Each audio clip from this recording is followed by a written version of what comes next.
तो वासंतिक पौर्णिमेचा दिवस उजाडला आणि मावळलाही होता. हस्तिनापुरातल्या सर्वश्रेष्ठ वीराची निवड झाली होती. पांडवांची माता म्हणून मी आखाड्यात राजस्त्रियांच्या डेऱ्यात सर्व स्त्रियांच्या मध्ये बसले होते. पण त्या एकाच दिवसानं मला पूर्णपणे कळलं की मी कोण आहे. जगातल्या कुठल्याच मातेची काळानं एवढी घोर परीक्षा घेतली नसेल, तिची एवढी धिंड काढली नसेल.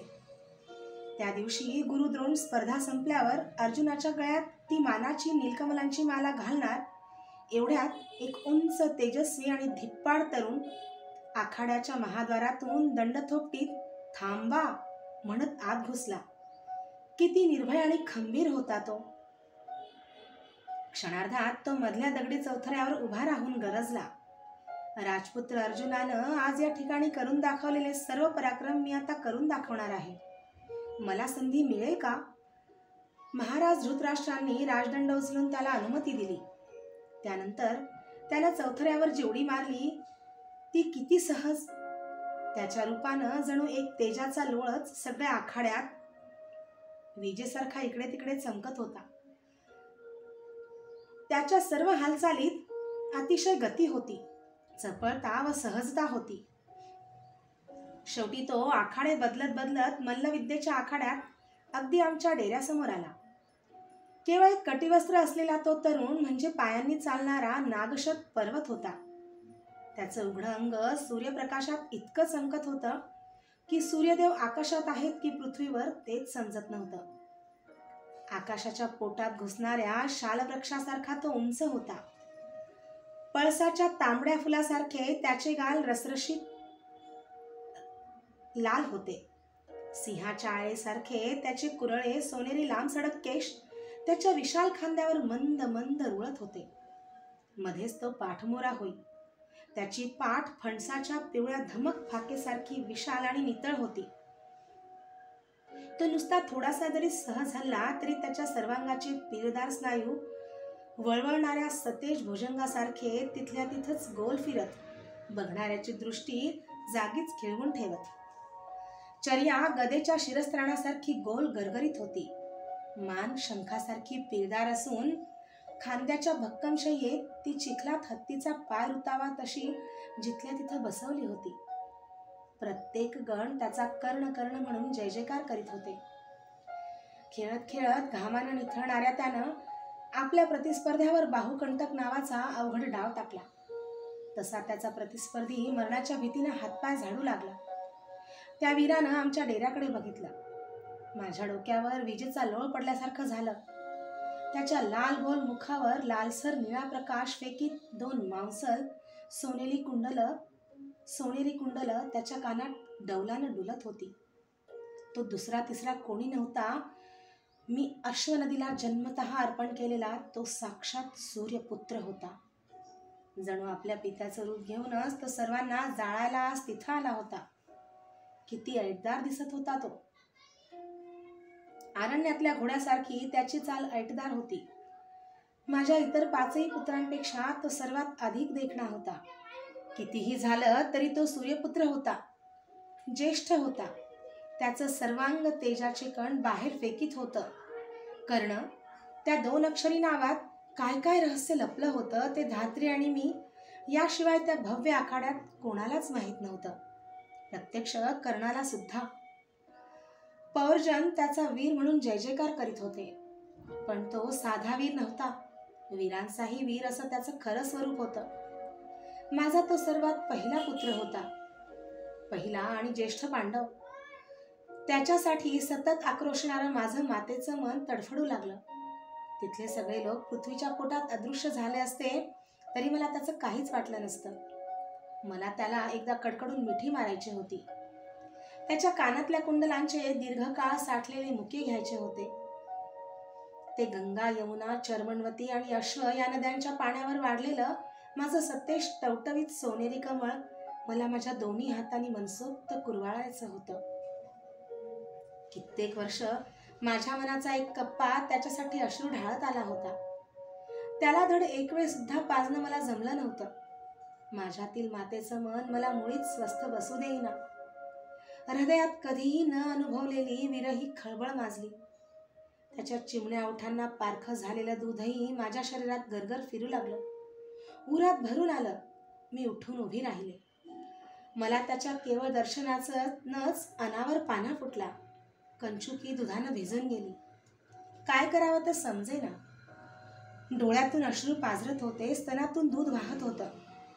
माझ्या आणि त्याच्यामध्ये केवळ एक झिरमिरीत पडदा होता. तसा अतिशय तलम पण ओलांडायला अतिशय अवघड वाटणारा एक पडदा होता. एका मातेला तिच्या पुत्रापासून दूर ठेवणारा पडदा, समाजाचा पडदा, राजकुलाचा पडदा, प्रतिष्ठेचा पडदा, सामाजिक संकेताचा पडदा. हा पडदा फाडून मी आवेगानं पुढं झाले असते तर काय काय झालं असतं? कर्ण मला बिलगला असता काय? त्याच्या डोळ्यात मातेच्या प्रेमाचे अश्रू उभे राहिले असते काय? मी तुझी माता आहे म्हणून मी त्याला त्याचे भरगच्च खांदे गदागदा हलवून सांगितलं असतं तरी त्याला ते पटलं असतं काय? पती निधन आणि वनवास यामुळे राजमाता कुंतीला वेड लागला आहे असं कुठल्याही जरी एखाद्या वेड्यानं त्या आखाड्यात म्हटलं असतं तरी सगळ्यांनी त्याला शहाणा म्हटलं नसतं काय? त्यावेळी मी कोण होते? राजमाता, 6 वीर पुत्रांची आई, क्रूर काळाच्या आजवर हव्या तशा थपडा खाल्लेली दुःखी कुंती?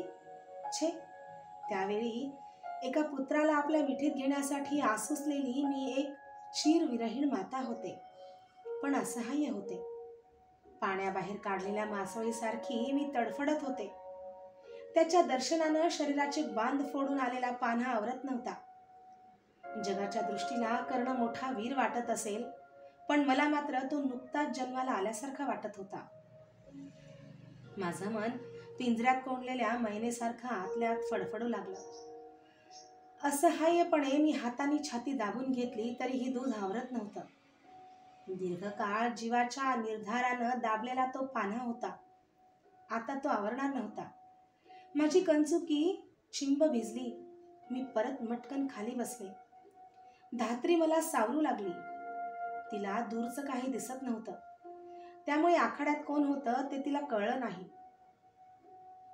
त्या आखाड्यात मी एकटीच अशी स्त्री होते की तिला कर्णाचा जीवन वृत्तांत माहीत होता. माझ्यामुळेच तो तसा घडला होता. माझ्या एकाच शब्दानं आखाड्याचं स्वरूप बदलणं मला शक्य होतं, पण एकही शब्द मला बोलता येत नव्हता. प्रयत्न करूनही मुखातून एकही शब्द फुटत नव्हता. कर्ण धनुर्धराच्या चौथऱ्यावर निघून गेला. सर्वांना दिपवून टाकणारा लक्षणीत त्यानं केला. तोच खरा त्या दिवशीचा सर्वश्रेष्ठ वीर ठरला. पण माळ मात्र अर्जुनाच्या गळ्यात पडली तसं वातावरण तापलं. कर्णानं चौथऱ्यावर उभं राहून दंड थोपटून अर्जुनाला द्वंद्वयुद्धाचं आव्हान दिलं. कर्णाला कृपाचार्यांनी कुल विचारलं. दुर्योधनानं पुढं होऊन चौथऱ्यावरच कर्णाला राज्याभिषेक केला. घटनाचक्र वेगानं फिरलं. एक सारथी म्हणून वाढलेला सूर्यपुत्र क्षणात राजा झाला. माझ्या मनाचा एक कोपरा त्यामुळे क्षणभर सुखावला. कसाही का होईना पण तो राजा झाला होता. सारथ्यापेक्षा राजा केव्हाही श्रेष्ठच. पण त्यानं अर्जुनाला द्वंद्वाचं आव्हान दिलं होतं. द्वंद्व म्हणजे विजय किंवा मरण. सख्खे भाऊ अज्ञानामुळे एकमेकांविरुद्ध एकमेकांचा जीव घेण्यासाठी उभे राहिले होते, आणि तेही आपल्या मातेला समोर साक्षी ठेवून. दैव बलवत्तर म्हणून ऐनवेळी कर्णाचं पालन केलेला पिता अधिरथ चौथऱ्यावर आला. नाहीतर छे, कल्पनाही करवत नाही. काल काय घडलं असतं त्याची. दोघांपैकी एकाचा अंत झाला असता, तोही त्यांच्या मातेच्या पुढ्यात, आणि तो प्रेक्षकगणांनी टाळ्या वाजवीत आणि आरोळ्या मारीत पाहिला असता.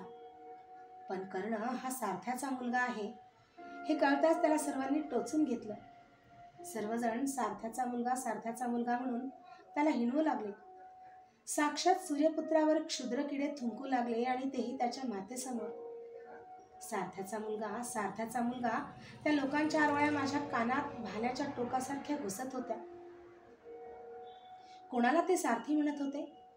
या हस्तिनापुरातल्या एका तरी क्षुद्र किड्यात त्याला ओळखायची पात्रता होती काय? माझ्या मस्तकात त्यांच्या आरोळ्यांचे घणाघात बसू लागले. समोरचा आखाडा अस्पष्ट आणि धुसर होऊन तो माझ्याभोवती गोल गोल गरगर फिरू लागला. सहनशक्तीलाही काही सीमा असतात. माझ्या भोवती चाललं होतं ते काय होतं? वेड्या लोकांचा तो आचट तमाशा नव्हता काय? मला तो थांबवता येणं शक्य नव्हतं. माझा शरीरावरचा तोल हळूहळू नष्ट होऊ लागला. मी माझे कान दोन्ही हातांनी गच्च झाकून घेतले. वादळी वाऱ्यात असहाय्य केळ उन्मून खाली पडते तशी मी धाडकन खाली कोसळले. काही काही ऐकू येईना, काही दिसेना. मी मूर्छित झालो.